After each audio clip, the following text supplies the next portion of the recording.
must be our goal and our guide. And all that we strive for as a human family, dignity and hope, progress and prosperity, depends on peace. But peace depends on us.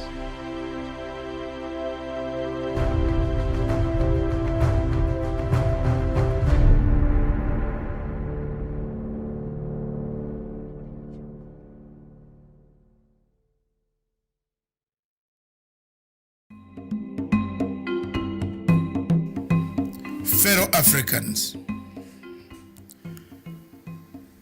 since 1957, when Ghana gained independence, there has been quite a lot of political, social, economic indicators on the African continent that show that Africa has progressed from pre-independence Africa to post-independence Africa. Ghana, your beloved country, is free forever. From now on, there is a new African in the world. That new African is ready to fight his own battle and show that after all, the black man is capable of managing his own affairs. 66 years down the road, Africa finds itself with the first country, Ghana, having gained independence. We find ourselves still locked up, controlled, manipulated, instructed, logistically supplied, equipped by foreign powers that dictate our agenda. Africa is endowed with plenty of minerals, resources, good weather. The climate is so favorable for the growth of food enough to sustain us. But we find ourselves in countries where hunger is killing people. Hunger is killing people because most of the people have taken to arms to fight wars, conflicts. Starvation has taken the place of development. In most African countries like Sudan, South Sudan, Central African Republic, Cameroon, Nigeria, in Biafra, and north of Nigeria there is Boko Haram, Somalia in the Horn of East Africa. We have taken to conflict instead of development. Development was the key indicator. When Kwame Nkrumah made the first speech that seek ye African political unity, economic development will come automatically, he was right.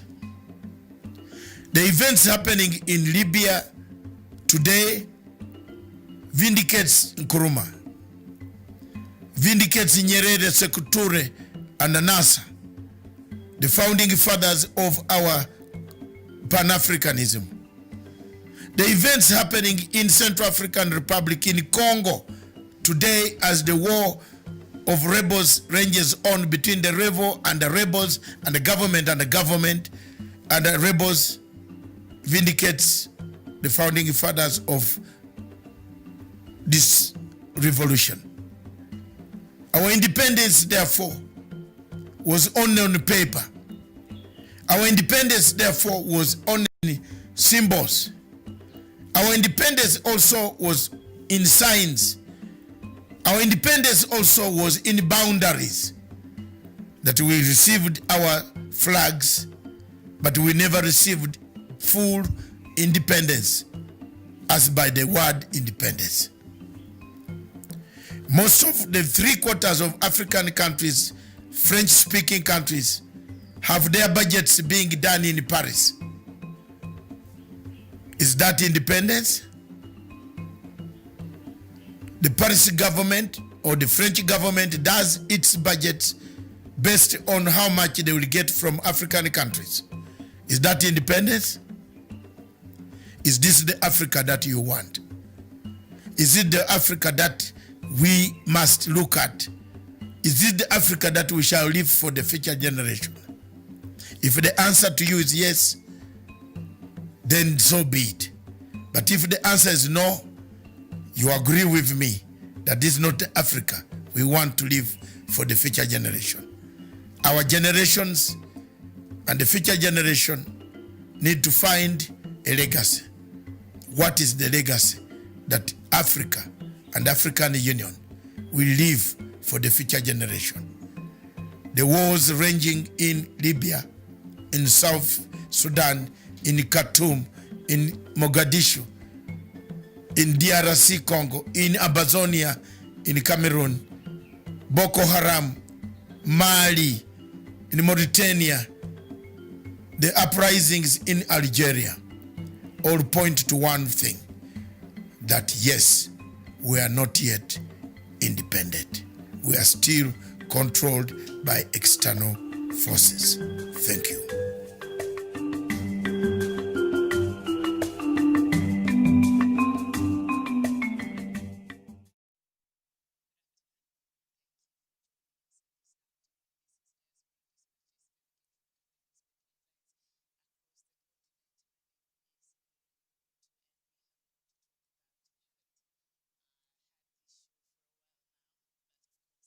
A lot of things have been happening, and some we've been looking at during our earlier morning shows. So let's just start with Rwanda.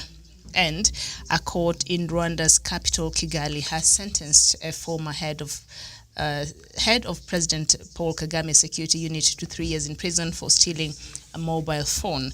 Tom Bayabagamba, who has been stripped of the rank of colonel, was already serving a 15-year prison sentence for disrespecting the national flag, insurrection, and endangering state security. In 2016, a military court handed him a 21-year sentence, which was later commuted on appeal. Now, the court heard that he planned to use the phone to escape from prison. He has maintained that all the charges were trumped up. Mr. Bayabagamba told the court he was not the kind of person to steal such an insignificant object. He admitted that being caught up in possession of a phone was in violation of prison regulations, but shouldn't warrant a prison sentence. And then we head over to Ethiopia. Ethiopia has urged the international community to refrain from unwelcome and unlawful acts of interference in its affairs following calls to end the conflict in the northern Tigray region. The UN has said it was alarmed by the threat of major hostilities if the Ethiopian army advanced to Tigray's capital, Mekelle, home to about 500,000 people. In a statement released on Wednesday morning, Mr. Abiy said when it came to help from outside, the international community should stand by until the government of Ethiopia submits its request for assistance. On Sunday, Mr. Abiy issued a 72-hour ultimatum to Tigray's forces, telling them to surrender as they were at a point of no return. But Tigray's forces have vowed to keep fighting, with their leader Debretsion Gebremichael saying they were ready to die in defense of their right to administer their region. Meanwhile, Ethiopia's state-appointed Human Rights Commission has accused a group from Tigray region of being behind a massacre earlier this month, in which it says more than 600 civilians were killed.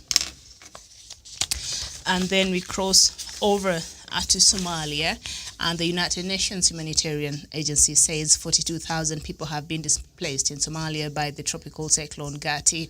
The agency says roads have been blocked as a result of the flooding, and aid is unable to get to the affected people. Cyclone Gati hit coastal parts of the northern Somalia on Sunday. The United Nations Agency says authorities in Puntland State estimate that the cyclone may have directly or indirectly affected 180,000 people. Residents of Bosaso town are among those displaced as heavy rains continue in the coastal region. And we cross over to Niger, where the former president of Niger, Mamadou Tanja, has died at the age of 82. He governed from 1999 to 2010, when he was overthrown in a coup after trying to stay in power beyond a two-term limit. He was then jailed after being accused of corruption, but was released a year later when all charges against him were dropped. And then we go to Mali, and the special envoy of the African Union to Mali and the Sahel, Pierre Buyoya, has resigned from his post. The former Burundian president simply confirmed to AFP News that he had submitted his resignation without further details or reason for his resignation. Buyoya was sentenced to life imprisonment in his country in October for the 1993 assassination of his predecessor, Melchior Ndadaye. He denounced his political trial and said he would appeal the ruling. A senior AU official told AFP on condition of anonymity that Mr. Buyoya resigned because he wants to devote all his time and energy to his defense and wants to avoid a situation in the AU that would become embarrassing for a member state. Another senior official also spoke on condition of anonymity, added that Buyoya's resignation was accepted with gratitude for the excellent work done in Mali on behalf of the African Union. The African Union has not made any comment on Buyoya's conviction since the verdict was announced on October 20th in Bujumbura, there in Burundi. And then we head over to Libya, and the latest from the war-torn country is that Libya's political factions are holding a joint meeting in the neighboring Morocco in a bid to set agenda for another official session of the country's House of Representatives. This is seen as a step to preparing for upcoming deadlines with the hope of restoring sovereignty and stability to Libya. And what Mohamed El Arid, a representative to city of Misrata, is quoted as saying, "Here in Morocco, we are working on publishing, on agreeing on an agenda to return to Libya and hold an official session in which the presidency of the House of Representatives will be changed, in which also the internal regulations will be published and the House of Representatives will be organized and unified and bring Libya out of the political crisis." And the reason why these talks have been happening in Morocco, remember, if you've been following the story about Libya and what has been happening there, the government of national accord was actually formed in 2015 there in Morocco. So Morocco also has, since it took over the latest mediation process, things seems to be moving in the right direction there in Libya. So let's just wait if at all it will bear fruit to bring lasting peace there in Libya, something that has been quite elusive since the ousting of Muammar Gaddafi there in Libya during the 2011 Arab uprising. All right, so we cross over to South Sudan. And the first vice president says he is confident that the revitalized peace agreement will be fully realized despite the slow pace of its implementation. Dr. Riek Machar, who spoke publicly for the first time since returning to Juba in February, reassured the public that he is still committed to the terms of the agreement. He urged everyone to do their part to sustain peace and security across the country. On 20th November, President Salva Kiir also made assurances that the country would not return to war, but both leaders have not been able to settle on a candidate for the governorship of Upper Nile State. President Kiir wants Dr. Machar to sign a handwritten undertaking letter for the appointment of General Johnson Olony. And Kiir, who is still reluctant in naming Olony as the governor, said such a letter would hold Machar responsible should any conflict arise at a later date. However, SPLM-IO rejected the idea, saying it is contrary to the provisions of the peace agreement. So what is happening here is after they agreed on the number of states, remember, that became a stalemate for a very long time, even after signing the peace, before signing the peace deal. So they had to do it last minute. And so after that, they started arguing about it. And so they settled on, I think, 10 states. So thereabout, of course, Machar was given the responsibility of appointing governors from a number of states that he was given, as well as President Salva Kiir's side and other players there. So Riek Machar decides to name General Johnson Olony as the governor of Upper Nile State, and this is a person who has been very part of the war that has been happening there and commands a huge troop, the war that has been happening in South Sudan. So President Salva Kiir feels very uncomfortable, saying he might not, this general might not have the true spirit of reconciliation and bring peace and serve the larger people of South Sudan, and so he's been having a lot of reservations. And Riek Machar true to his fashion, or how they've been operating or communicating with President Salva Kiir, he said, no, I have elected him, and I think he will be good to represent my party in the Nile's Upper Nile state. All right, so that became a stalemate. Now, of course, President Salva Kiir cannot do much about it. He's been opposing it, but he's saying now Riek Machar has to agree, has to give a written agreement that should this general go against the spirit of the agreement, of the revitalized peace agreement, or contrary, or cause any security problem there, then I don't know if Riek Machar is supposed to be the guarantor. I don't know what's happening here, but he needs to sign and agree and commit that nothing will get out of order. So this is what you're seeing, and I don't know if Riek Machar will agree to sign to that, because President Salva Kiir, as I've said, there has been reluctant in accepting this governor. But Riek is saying, no, he's representing SPLM-IO very well. And so this is the person who've chosen to be the governor of that state. And President Salva Kiir, there's really nothing you can do about it. So let's just see if that will become another battle there in South Sudan. The things that they fight about there in South Sudan, you wonder if at all there's any other important issues that affect the people of South Sudan there in that country. And we cross over to Burkina Faso, a country that went to its elections just a few days ago. And early results from Burkina Faso's election showed incumbent President Roch Kabore holding a strong lead as opposition members of the Electoral Commission boycotted the process following accusations of fraud. The results declared by the commission known as CHENI from 37 out of roughly 360 districts nationwide showed Kabore with more than 235,000 votes, more than 3 times as many as his nearest rival, former Finance Minister Zephyrin Diabare. The election will go to a second round if no candidate receives more than 50% of Sunday's votes.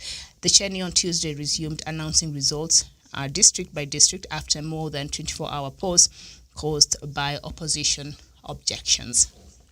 And then we come back to Sudan, and a delegation from Israel visited Sudan Monday for talks aimed at advancing a U.S. brokered deal to establish formal relations. Sudan is the third Arab government looking to improve relations with Israel with Washington's support.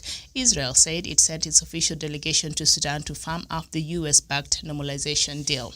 According to Israeli media, the delegation is part of a small group of officials who are preparing higher-level visits scheduled to take place in a few weeks. A government source told Voice of America that the Israeli delegation held hours-long meetings with Sudanese officials in Khartoum and discussing cooperation in the fields of agriculture, water, and security. And that move by Sudan to warm up to Israel has been something that has been causing a lot of upheaval in the Arab world. All Arab nations, or rather all nations under the Arab League, together really condemned what Israel has been doing in relation to the long-standing war that has been going on between Israel and Palestine. And so to see a country which is one of the member states there of the Arab League now trying to warm up to normalize relationships. We've seen, is it Qatar? They're also trying to do the same. And so they're not very happy. They're not very happy that that is happening.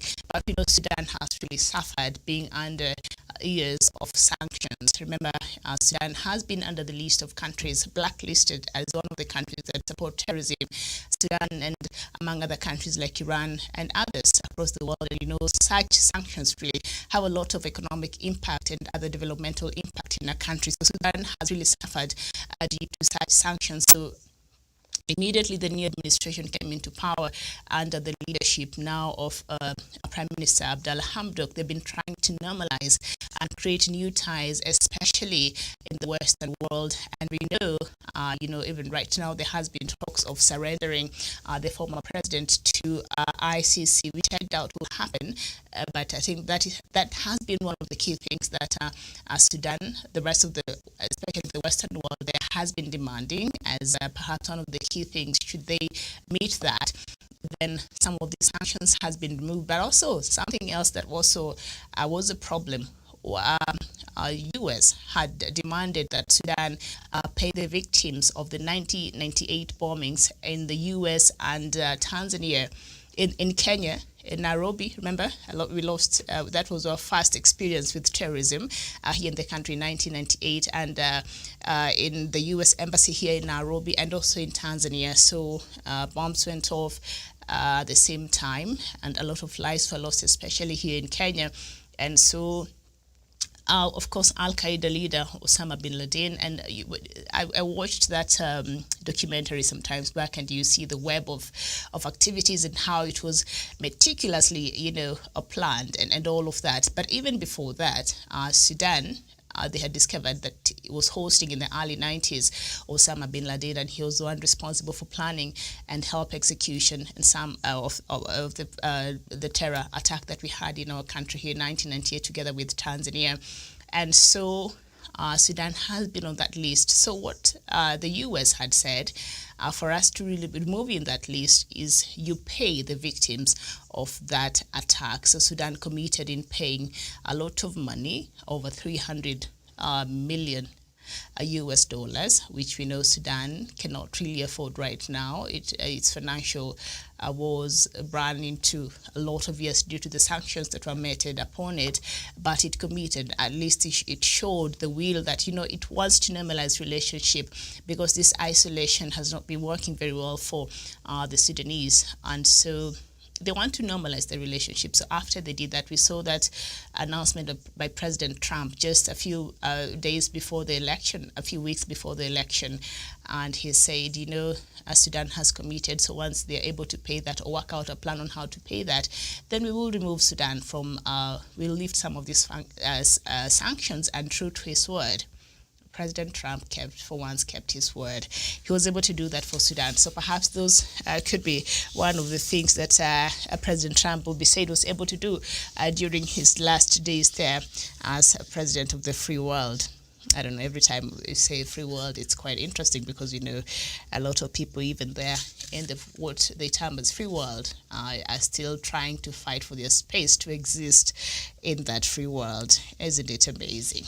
And so it is a good thing for Sudan, of course, creating new allies with Israel, which I think is quite really paramount, and perhaps will be a game changer for Sudan itself, and how that will affect its relationship with especially the Arab League moving forward, and perhaps how it will affect its relationship with other countries now. So they're trying to normalize that process, and so let's see that meeting. We know the Secretary of State, Mike Pompeo, visited Sudan a couple of weeks ago, also just as part of that process there. So let's just see how that will work out there for Sudan, and if at all they will be able to now that they have promised to pay the victims of the terror attack, will they be able to afford paying for will they be able to afford to hand over the former President Omar al-Bashir, because I know that is also one of the demands there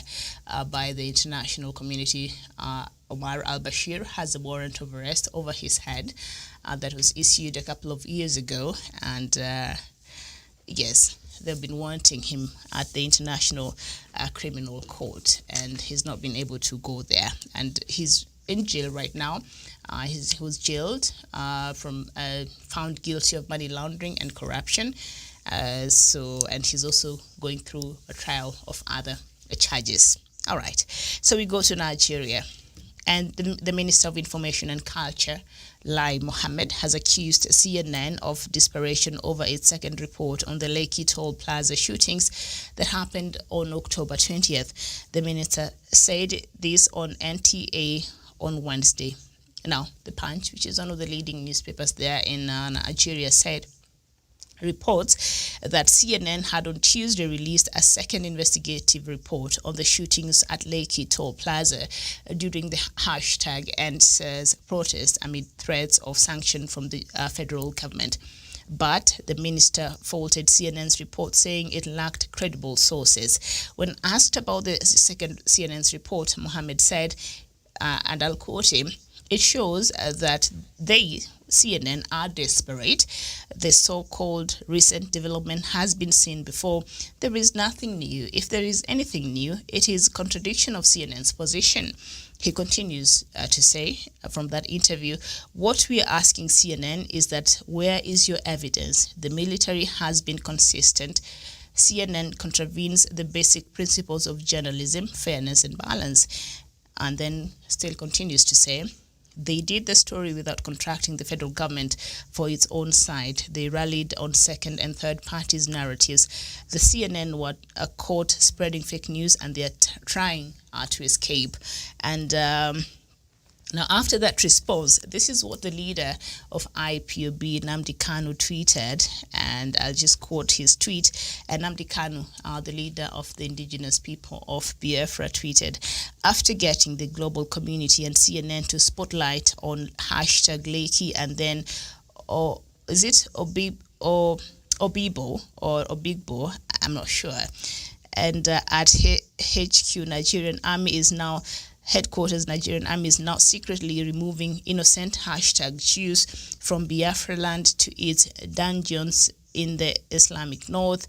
Buratai, the terrorist, just took his next step to his date with the International Criminal Court. So a very heavy accusations there from the IPOB leader towards, I think when he's referring to that, he's referring to President Muhammadu Buhari, the president of Nigeria. So that is just about it. So what the Minister of Information and Culture is saying, what CNN is portraying is wrong, and that he's saying that CNN should have tried to get the position of the government, which I think, yeah, but how would you think the government would have accused itself in front of international community? All right, because the government from the onset of Nigeria has been refusing that the army killed the protesters there in Nigeria, that the police were involved in the killings of the protesters, and you want them to come and interview you as if you'll give a different story. So maybe that's why CNN didn't bother to go there, but usually it's good to just balance things out. So I'm not sure if at all CNN would have approached them. They would have given a different, they would have given a different answer there. So a story that is quite troubling and has been happening here in the continent that has also attracted international attention is what has been happening in Ethiopia. And we've seen the war between the government forces of Prime Minister Abiy Ahmed and those of Tigray, northern Tigray region there. And the government of Ethiopia had banned elections for this year because of obvious reasons, the dangers that came with COVID-19, so the elections were postponed. But the Tigray region decided to have its regional elections anyway, despite whatever the government had said. So the government let them do that, all right? So there has been an escalation. And that is the problem when people feel they're marginalized, when people feel they're discriminated upon, when people feel their voices are not being heard enough, and now they have to come out and just fight and protest and demand and do what we're now seeing in Ethiopia. And this is no small feat. Sudan, as it is right now, has its own problems, but the refugees from Ethiopia are flowing into Sudan in their tens of thousands. And this is something that we have to talk about. And so the African Union had wanted to intervene, had requested to be allowed to mediate and come see what is happening in Ethiopia. And Prime Minister Abiy Ahmed refused and said, we don't need any help. We don't want African Union here. We don't want any person here. I don't know why IGAD hasn't spoken yet. I don't know why IGAD hasn't decided to intervene and offer to mediate on what is happening in Ethiopia, because it's really, really troubling. And when you watch these people who are living a couple of days ago are very comfortable in their homes, and now they have to sleep under tents and go days without water and without food, and it's not good. And this situation should be arrested, as in we need to help get a hold of it before everything else get out of control. It's already out of control, and so something needs to be done. And so Prime Minister Abiy Ahmed has said, no, we don't need anybody's help. This is an internal matter. But you see, you cannot continue saying it's an internal matter when we have when you have so many people that have moved from that area and are now going to Sudan and other countries because they have been displaced. It is no longer an internal matter when we hear like over 600 civilians have been killed. It is no longer an internal matter when your own people are not feeling safe in their own country. I mean, that ceases to be an internal matter, because you couldn't contain them in Ethiopia. How many refugees have flown into other countries, Prime Minister Abiy Ahmed? And the most interesting part of it all is Abiy Ahmed last year received a Nobel Peace Prize for the peace that he initiated and apparently was successful between Ethiopia and its long-standing nemesis, Eritrea. They're the same people through their background and culture. They're the same people, all right? And then after that, a couple of months later, that peace did not even hold because the president of Eritrea went ahead and closed the border side from Eritrea. So really, that has not really solved that border that was held, and Abiy Ahmed was really commended for his efforts and all that. So that did not even work out. That peace still hasn't worked out, and we've seen what has been happening under the just underlying undertones of the animosity that has continued to happen between these two countries. And now you receive a Nobel Peace Prize for finding peace between your country and another country, and yet you cannot find peace between your own people in your own country. No, he needs to give back that Nobel Peace Prize. Prime Minister Abiy Ahmed, you need to give that peace back. And now you don't want African Union to come in and try to help you solve the matter that obviously is out of control. When you have your people, your citizens moving in a huge number to another country, like we've seen Kenya host all these refugees in our country, it ceases to be a Somali problem.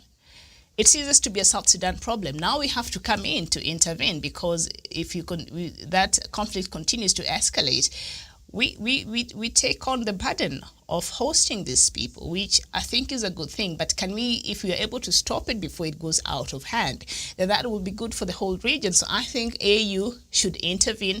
I think IGAD by now should have sent somebody there in Ethiopia, and African Union headquarters is in Ethiopia. I mean, what sense does that even make? And then you will not even allow African Union to come and try to mediate and help see what is the problem. And then what was really interesting, the excuse that Abiy Ahmed had given a couple of days ago is even if the African Union, the mediators, or anybody who wants to come cannot really access the Tigray region because I don't know why. So what is really happening in that region, Prime Minister Abiy Ahmed? What is your army doing to the people in that region that you do not want outside world to access? Media has been closed out. Nobody is able to really show what's really happening in that region. Why do you not want other people to see what's really happening there? What is really going on? What is really going on? And the world needs to start asking questions, especially at the African countries and regional blocs like IGAD.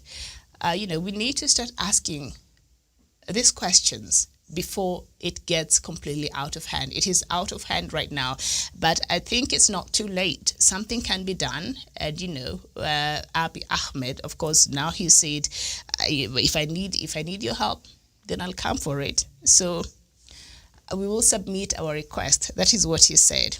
He said, until the government of Ethiopia submits its request for assistance, the international community should stand by. Stand by while over 600 people have been killed in the last few days. Stand by when people are living in northern Ethiopia in their drowns, going to other countries seeking for safety. I don't think the international community should stand by, because this is no longer an internal problem for Ethiopia. When we're beginning to have refugees in our countries now, it becomes our problem, and something needs to be done. And I was just reading another news just before I came here in regards to this story about a few Kenyans who were arrested at the border between Kenya and Ethiopia. Apparently, they were aiding in hiding some of these people who were escaping from Ethiopia, but there has not been an official communication from the Kenyan government or the Ethiopian government itself. And so I'll just leave that at that until Kenyan government is able to give an official, communication on what's really is happening there in our border between Ethiopia and Kenya. But I'm just hoping that somebody somewhere will just do something as quick as possible so that that situation is de-escalated. And Abiy Ahmed gave an ultimatum, a 72-hour ultimatum on Sunday, and that was supposed to be elapsed today. If they don't surrender, then there will be a problem. But the problem is the leadership there of the Tigray region, the leader there has come out and said, no, he has vowed that we will stay put, we will defend our sovereignty, we will defend our right to administer our region. And so this is already a protracted war, and there's no telling how this is going to end. And that's why we need IGAD to move with speed and help out and see what's really happening there in Ethiopia. African Union, you have your headquarters in Ethiopia.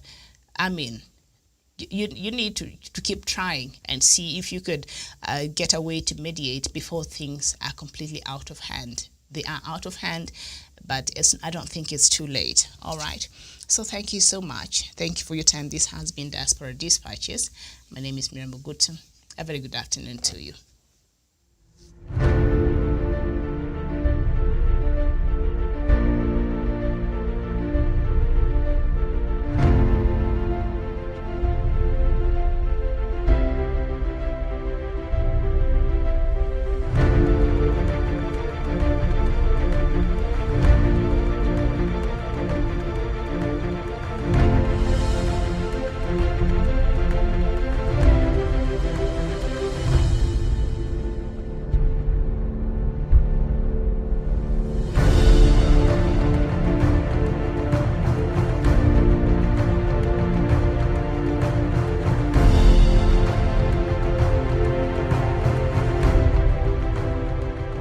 Peace must be our goal and our guide.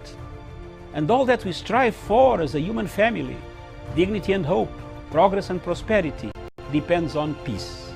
But peace depends on us.